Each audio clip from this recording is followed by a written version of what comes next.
Les réformes courageuses engagées par le chef de l'État Patrice Talon dans le secteur de l'enseignement n'ont pas laissé indifférents les principaux acteurs intervenant dans le domaine. Pour témoigner de leur reconnaissance au président Talon et son gouvernement, les aspirants au métier de l'enseignement ont fait une déclaration de remerciement ce mercredi 21 décembre 2022 à Abomey-Calavi.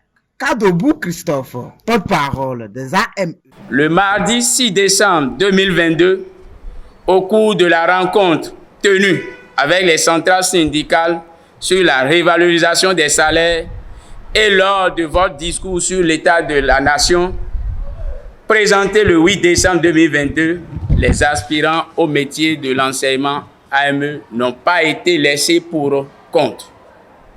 Entre-temps, payé 9 mois sur 12, vous avez décidé de penser à cette catégorie d'enseignants qui représente 70% des effectifs des sous-secteurs des enseignements maternels et primaires et des enseignements secondaires, techniques et de la formation professionnelle, en passant leur rémunération à 11 mois sur 12 avec la possibilité de devenir ACDPE après 3 ans d'ancienneté.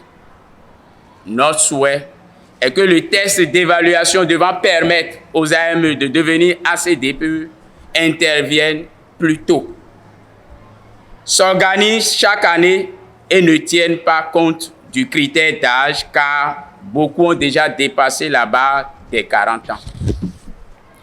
Face à tous ces actes de bienveillance, nous ne saurions rester silencieux ni indifférents.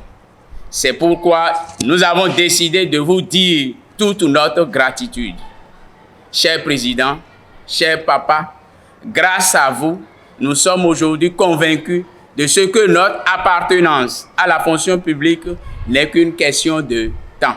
Tant qu'il reste à faire, les aspirants se disent prêts à davantage implorer le gouvernement afin que leurs conditions soient plus améliorées. Dans ce contexte, ils ont fait les doléances à l'endroit du numéro 1 des citoyens béninois, Patrice Talon. Nous comptons également sur vous afin qu'une formule soit trouvée pour la prise en compte des admis dans la base et non encore déployés.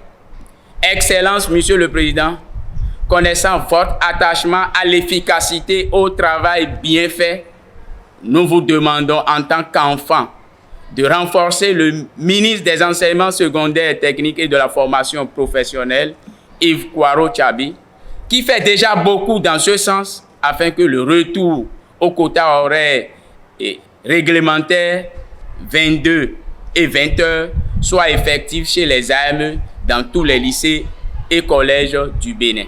Car les surplus d'heures ne permettent pas aux AME de donner le meilleur d'eux-mêmes au plan pédagogique.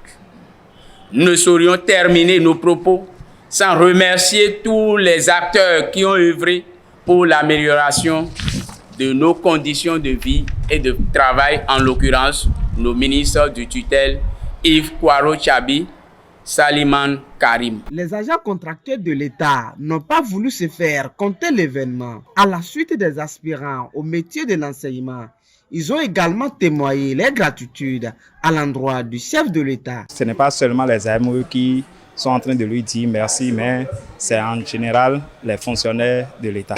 La première chose que je vais leur dire, c'est de faire bien ce pourquoi ils sont envoyés dans les classes.